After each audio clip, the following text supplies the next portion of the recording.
All of you should be familiar with the fact that airplanes have autopilot. So there are times when a pilot is flying and he wants to relax and let the plane do most of the work, and I say most, not all, then he can set it in autopilot and they can put their attention into other important areas. Then most of you know about cruise control for a car. You know that's not a fully automated car. Just because it's in cruise control, all it means is it goes the same speed. It doesn't stop when it should, and it doesn't accelerate or deaccelerate.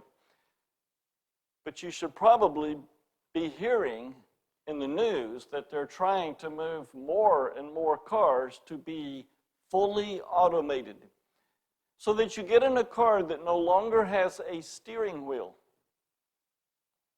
It no longer has gas pedals, or for some of you, thankfully, no clutch pedal. It's just a container that carries people. And you program it or you speak into it where you want it to go, and it will go fully automated. They still haven't worked out some of the glitches yet, like when you're going down the road in the rain, how is it able to detect that pothole is there? Because right now it appears level. It's full of water. What about when you're in a traffic jam and all these other cars next to you are sending out all their sensors and their electronic vibes and their radar in and out around, trying to read the locations, and they're intercepting with the other cars next to it?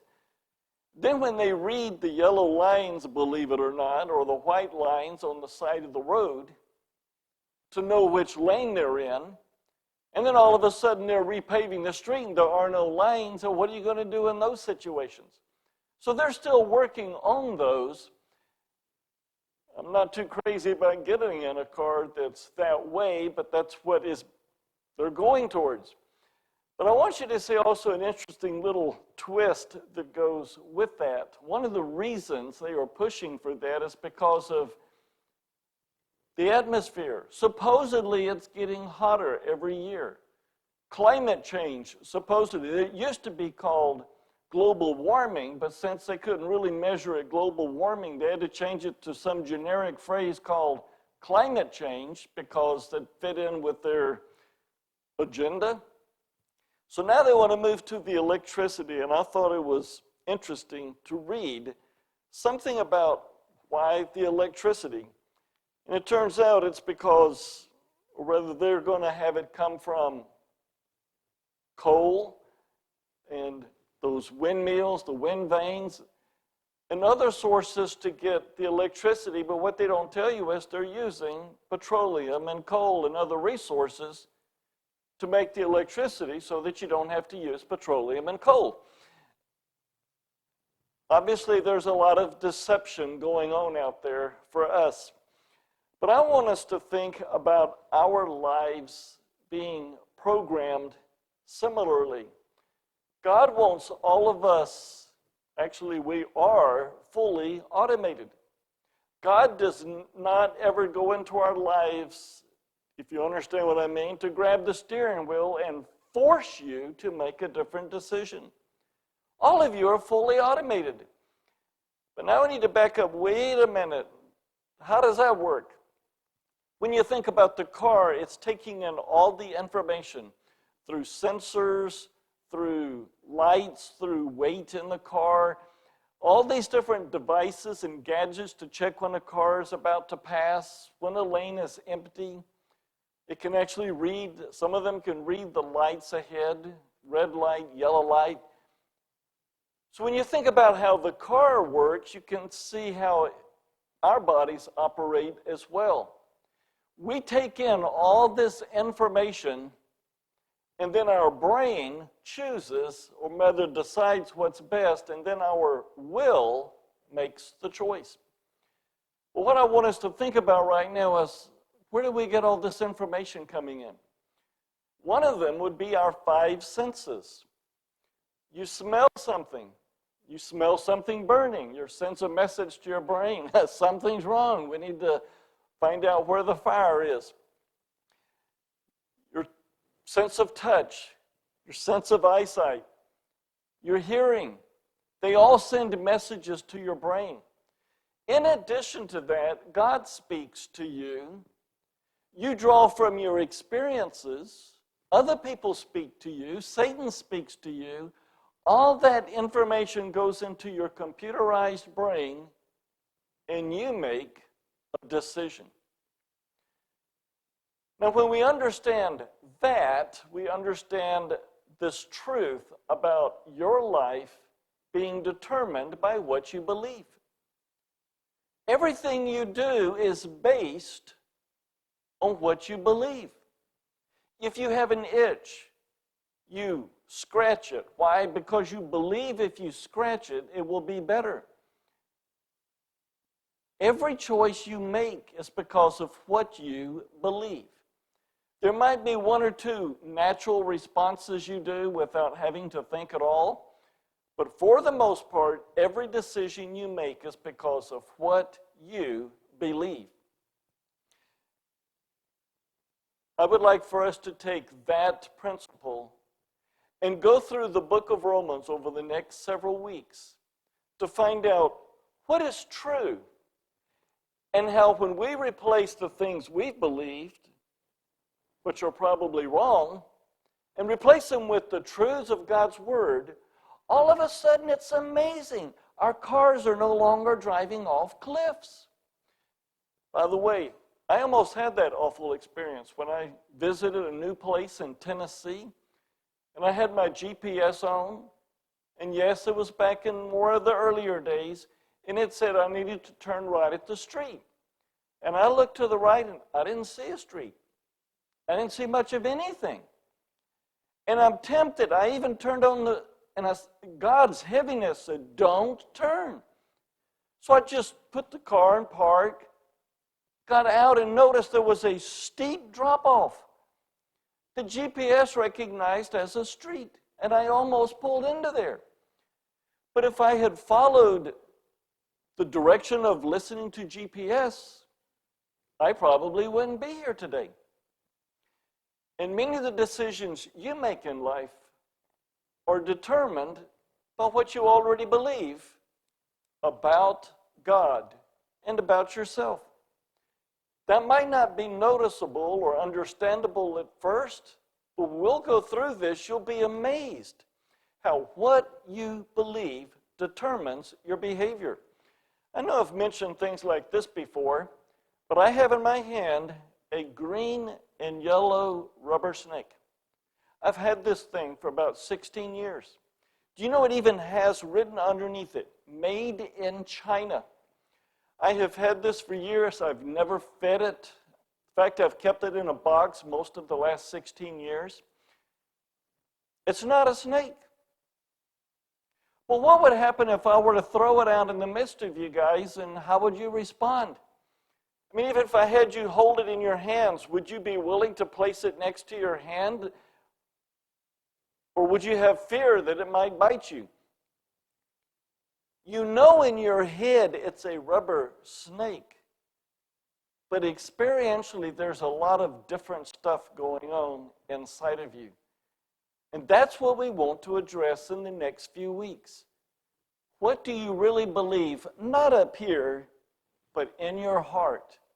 What do you believe experientially?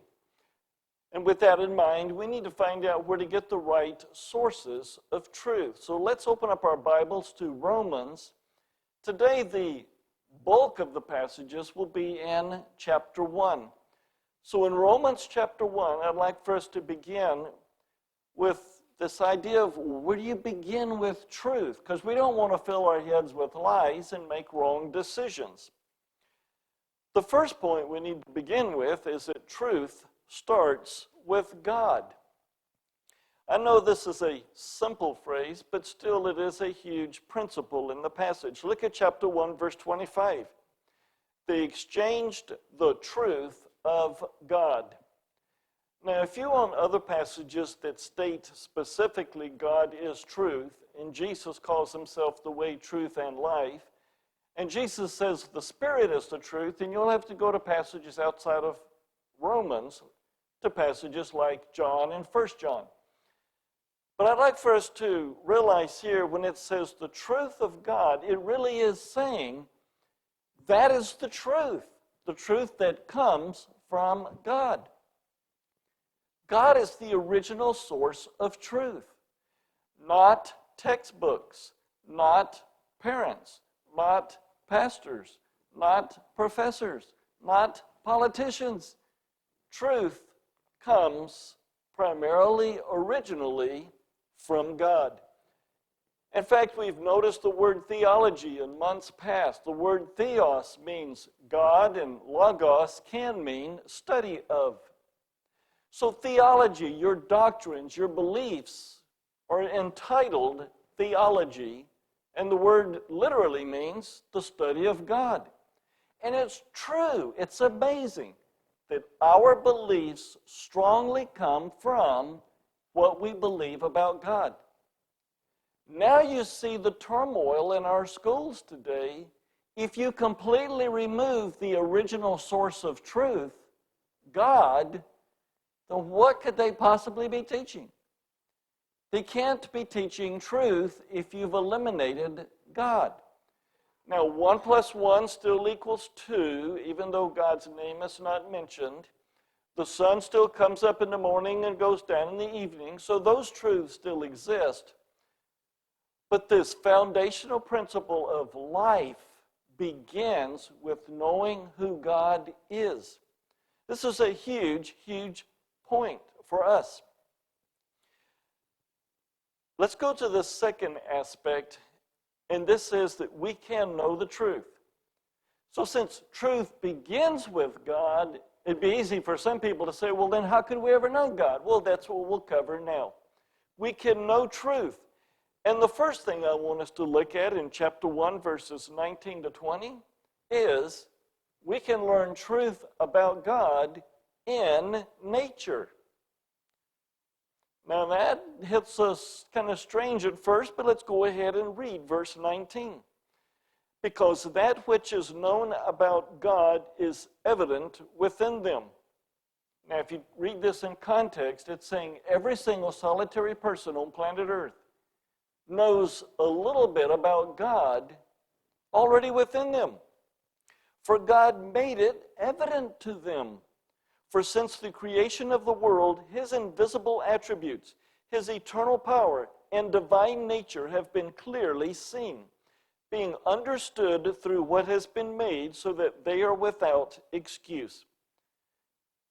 Have you ever thought about that? You go through the woods, you go look at the mountains, and I know for some of you, it's when you go to the beach and you see what is out there, and you go, wow, what an amazing God. All these attributes you find about God simply because of objects. It's amazing how God does that. You say, look at his creativity. Look at his orderliness. Look at how he puts it all together. Look at the color. Look at the beauty. This is who God is. The magnificence, the greatness. You see how big he is, and you compare your biggest problems compared to God, and you say, wow, my problems are nowhere big as God is. It's amazing. Everybody on planet Earth can look at the world around and see, according to this scripture passage, that God is God, and that he has these amazing character traits. You know what's amazing is we still look at that from a human perspective. But God can work in amazing ways. For example, let's say a couple has a child with Down syndrome. The world says, oh, your life is going to be miserable. Oh, you've been cursed. Oh, you have a child you should have removed. But yet you follow God's plan, and you see his creation, and you submit to God's ways. And I've heard so many people say, you have no idea what a blessing our child has been to our family because of this Down syndrome. And what does that produce? It produces a perspective about life that's more about success and beauty and strength, but it's about relationships and love and caring for each other. Now you're really talking about the attributes of God. So even in the things we call defects, it's amazing God uses to show His glory. Why does He have some people to be blind? So that we can show the world God's love by caring for blind people. Why does He allow some people to go without hearing? So that when the rest of us love them and meet their needs and care for them, the world says, wow, look at the attributes of a loving and caring God. It is true. In nature, we can see God. He does exist, and He is great. Let's look at another one. In chapter 2, verse 15, we can see characteristics of truths about God in our conscience. In chapter 2, verse 15, we read that in that they show the work of the law written in their hearts, their conscience bearing witness and their thoughts alternately accusing or else defending them. What is he saying? We have a conscience. Now see if you can get this picture. I said earlier that all this information comes into your brain. The temperature, the things you see, the things you hear, your five senses. Satan speaks to you, demons speak to you, your friends speak to you. How does God speak to you? He doesn't do it through the five senses. He does it through your conscience, which is a part of your spirit.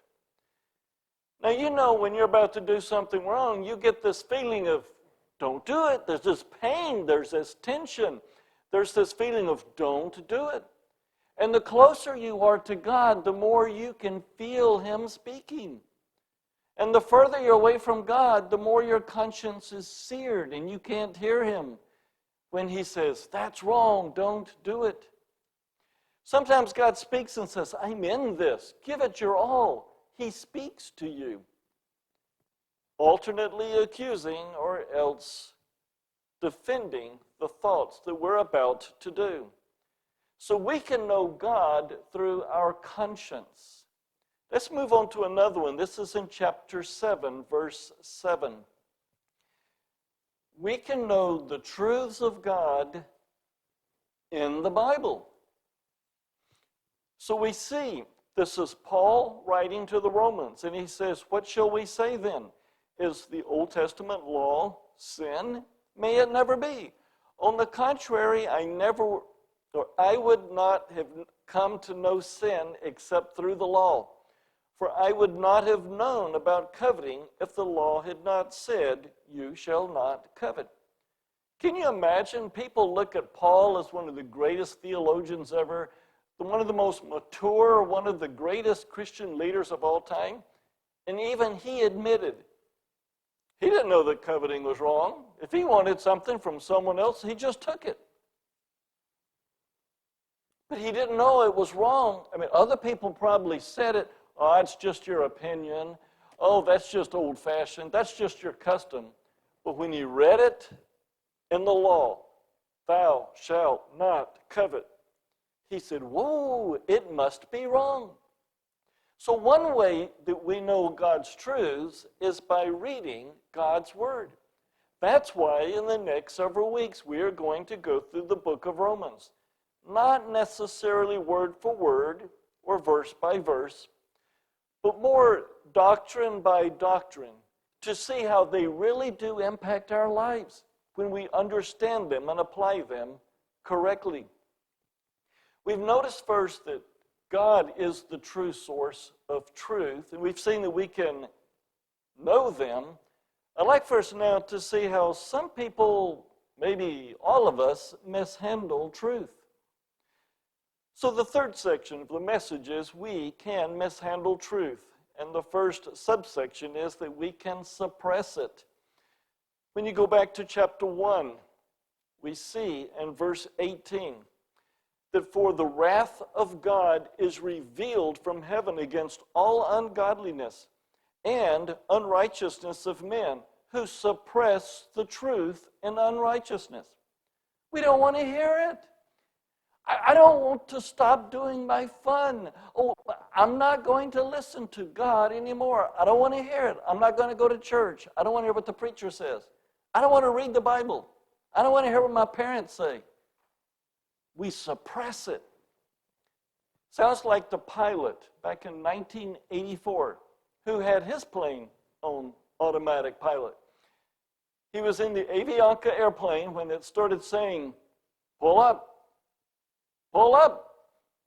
And the captain said, "Shut up, gringo." I have no clue who gringo is. If that's a word of profanity, I'm sorry. I didn't know that ahead of time, but I don't think it is. I think it's just a name that Italian pilot gave to the machine. Shut up. He turns it off, and a couple minutes later, the plane crashes into the side of a mountain. Everybody died. Because the man was given a warning and he suppressed the truth. And sadly, so many people will hear from God. I don't want to hear from God. I don't want to hear what I want, and I want what feels good to me. Suppress it. No, we don't want the truth. Are you getting the picture? If you listen to the truth, your plane goes over the mountain. But if you're fully automated and you make your own choice, I don't care what the warning signals are around me. I'm just going to keep going. We will crash. What you believe determines your behavior, your choices. And when you know God speaks the truth and He's speaking to you, that is a strong foundation for listening to Him. To say, well, I can't trust anybody else, but I can trust God. I'll do whatever He says. And you obey Him, and you end up with the greatest life possible. Look further down in chapter 1 of Romans, and we'll come to the second of the subheadings. We've noticed that we can mishandle truth by suppressing it, but we can also exchange it. We've already read verse 25, for they exchanged the truth of God for a lie. They intentionally know what the truth is, but they say, I don't want to believe it. I'd rather do something over here. So let's just make up a lie sometimes. We'll just believe what anybody says to keep from having to believe the truth. We've already read that you can read in Romans 1 and look at nature, that God created everything. So deep down inside, everyone knows deep within that God created everything. But when people want to suppress that truth, they try to exchange it with a lie. No, there's never been a God. In fact, evolution, yes. If we can just say that it happened by chance and there's an accident, we don't need God anymore. And we become gods, and we get to do whatever we want to because of survival of the fittest. And if I kill you, it's totally right because survival of the fittest. The stronger can destroy the weaker. As if we haven't heard that already today in our Sunday morning Bible study. The whole attitude of evolution is like Hitler's. We're better than everyone else. Let's wipe everybody else out. Intentionally coming up with a lie to exchange it for the truth. We've already alluded to one, climate change. According to our lesson this morning in our Bible studies, who's responsible for the weather?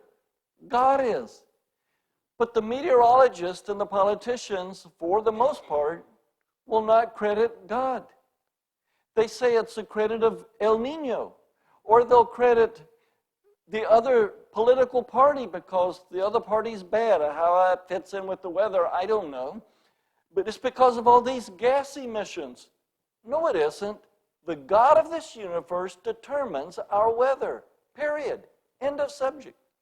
We have ways to affect the weather, but this whole concept of climate change is a blatant attack to say God does not exist. They're exchanging the truth for a lie so they can do whatever they want to. God sets his boundaries for morals. But man comes along and says, no, we can do whatever, with whomever, or whatever, whenever we want to do whatever, because we're liberated. And they name it in the name of love. And there's nothing loving about that behavior towards other people. We can mishandle truth. By the way, there's so much deception out there. They say if you buy some of these electric cars, hybrid cars, you can save money. And I agree, you can get up to 60, 70 miles to gallon. Look at all the money you save on the gas.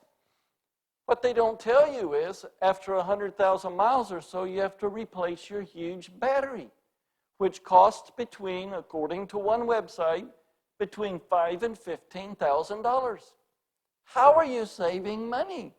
Can you imagine buying a used car that's an electric one, and they sold it at 99,000 miles just before the battery goes out?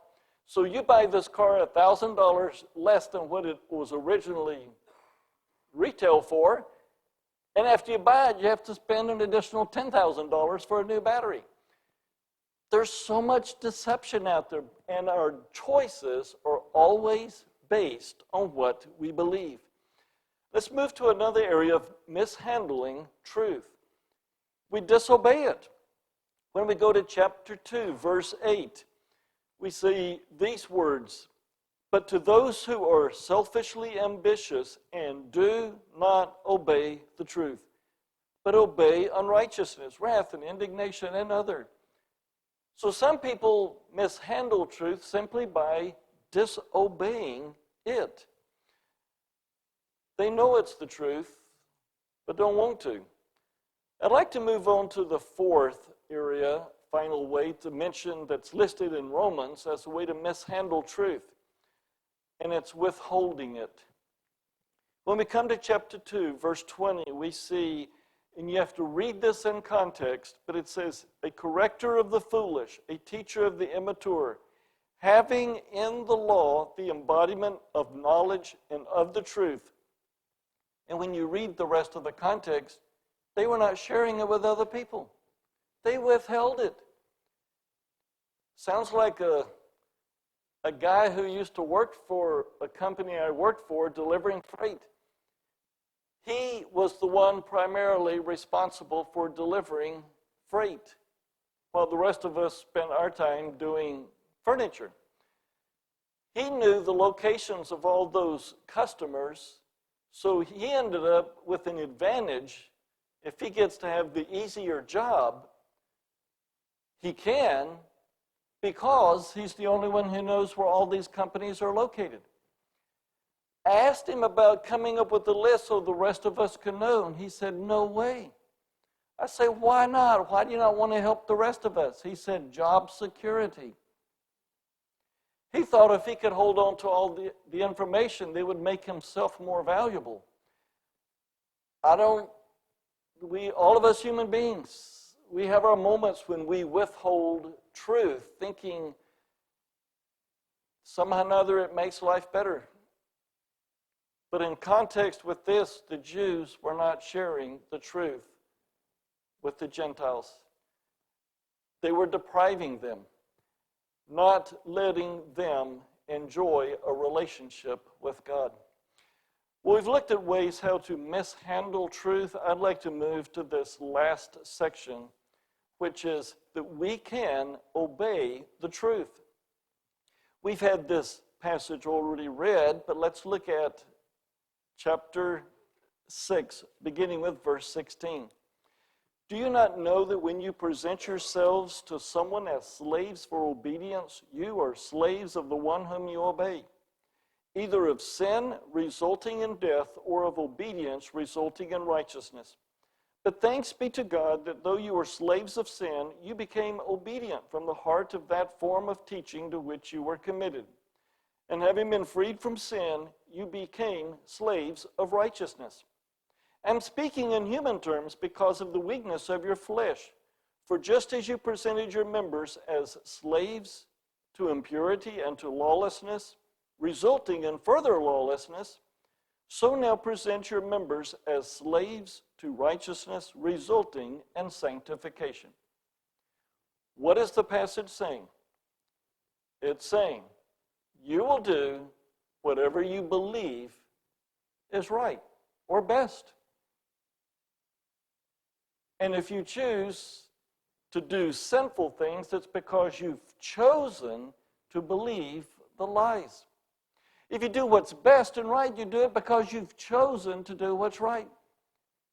You've heard the phrase of a computer. I've been told here at this church, oh, we're on the website, and that was stated about 10 years ago. Why don't we have an updated calendar every week? And I'm about to have a heart attack. No way. You can't have information come out of a computer that hasn't been put in first. Think of the hours of time spent in putting into it so we can get something out. Garbage in, garbage out. Quality in, quality out. And what goes into your minds will likely be the result of what comes out in our behavior. You choose. And when you obey the truth, the good, the positive, the joy, the peace of life comes out. That's the way God operates. Know Him. Isn't that simple? In fact, it's too simple, especially for people like me. How do you experience a great life? You know God. You get to know Him. And when you believe it, it changes your life. Just 4 months ago, a man by the name of Darren Harrison was finishing his time of fishing in the Bahamas. He was anxious to go back to Florida to see his wife, who was carrying their first child. And on the way back, the pilot loses consciousness and just had enough energy to say, I don't feel good, and he slumped over. No one else in the plane knew how to fly. So after they got the plane from going straight down into the water to leveling off, they finally get on the headset and they call in, help, I don't know what I'm doing. The air traffic controllers helped him and said, well, just listen to us and do what we say. One of the fortunate things for him was they asked, what do you see? And he says, well, I can see the state of Florida. That lets you know how high he was. And he says, I see a little airport down there. That little airport was Palm Beach International Airport, but from way up there, he saw this little airport. So he knew he would be trying to land there. He followed the instructor's statements. You know, if I've already told you this much of the story, they must have survived because they're the only ones who knew about it. So he goes down, and they're telling him all kinds of things. You're going too fast. Slow down. Do this. They landed. Fortunately, it was just a little Cessna plane on this huge runway, so he had plenty of room. Why did he survive?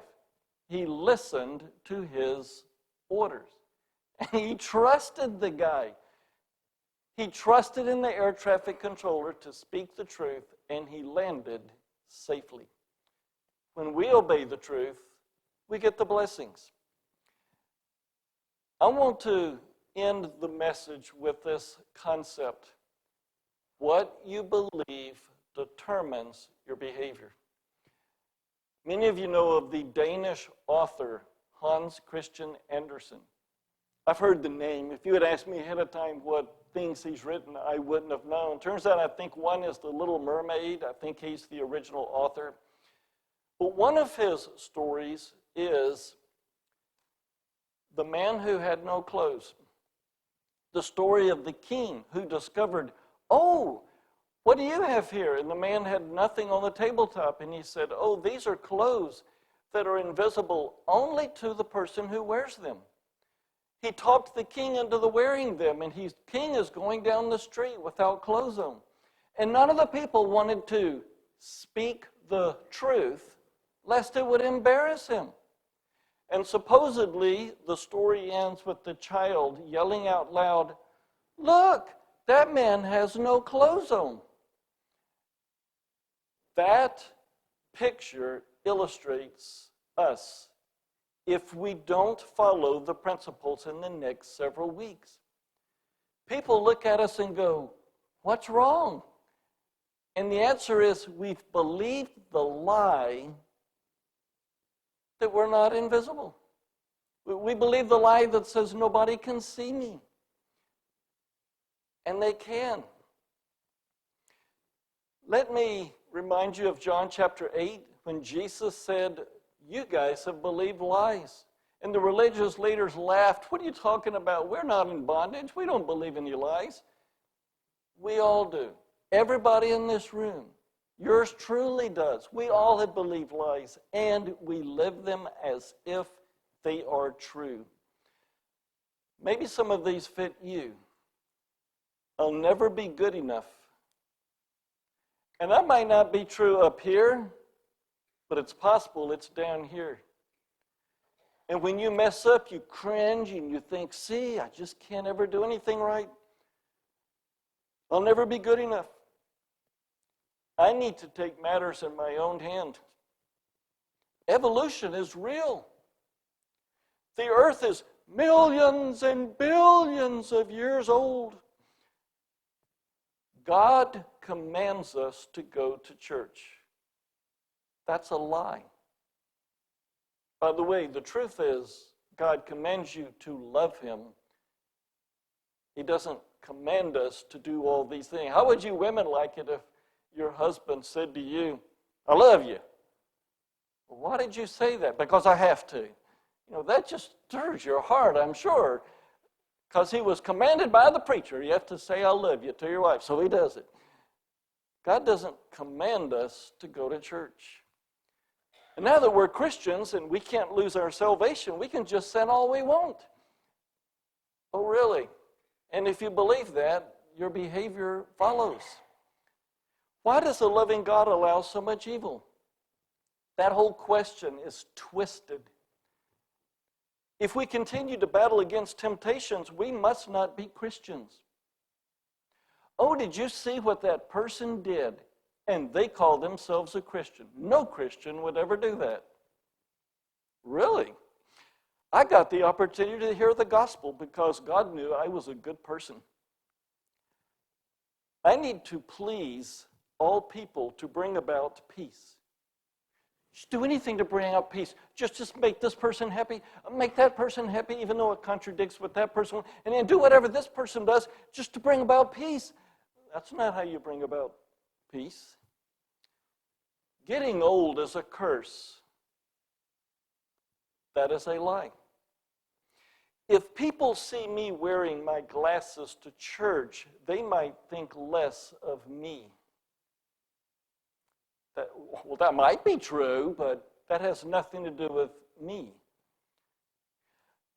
I must wear the right clothing to church, or people might think less of me.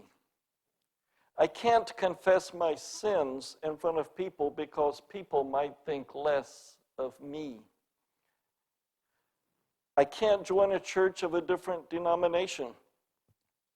I told you guys many years ago, the time I visited an independent Baptist church, King James only.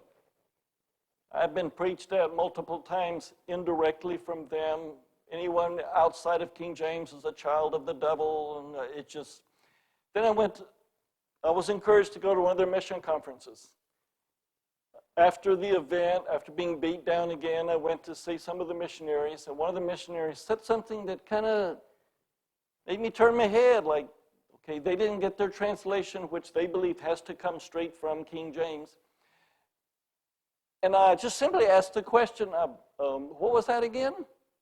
I wasn't attacking her. In fact, I believed her, but she thought I was from the church. She goes, oh, you people in America, you have no clue who the real enemies are. You go to another country, you'll find out who the real enemies are. Isn't it amazing? Our beliefs determine our behaviors. Let me mention just one more. How do you respond when you witness to someone else and you get to the part about their having to confess that they are a sinner? Do you try to avoid it because it brings about pain? You kind of highlight it? You know how a doctor tells a person who has swallowed this poison, oh, wow, that's terrible. That poison's got to come out. It has to come out right now. But you really shouldn't vomit because it tastes bad. It makes your stomach feel sore for a few days. And we don't want you to feel bad, but it has to come out. But we don't want you to feel bad. Sadly, that's a common lie, even for Christians and most counselors.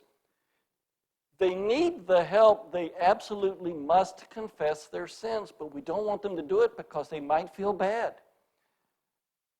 They must. What you believe determines your behavior. And when you know that's what they need to do, and they're starting to do it, you're rejoicing. Yes, this is what is needed. That's the only way to get the poison out. We must confess. God can see all of your hearts. And He knows that choices you make are based on what you believe. Will you today commit to coming back for the next several weeks to learn truths? But in addition to that, would you just tell the Lord that you want to put your heart in His Word to learn His truths so that you'll have the most enjoyable life, so that your car doesn't go off of cliffs, so other people don't laugh at you and say, he's not wearing any clothes. But yet we live our lives in such a godly way, people will say, how did you get that way? And you can share the truth.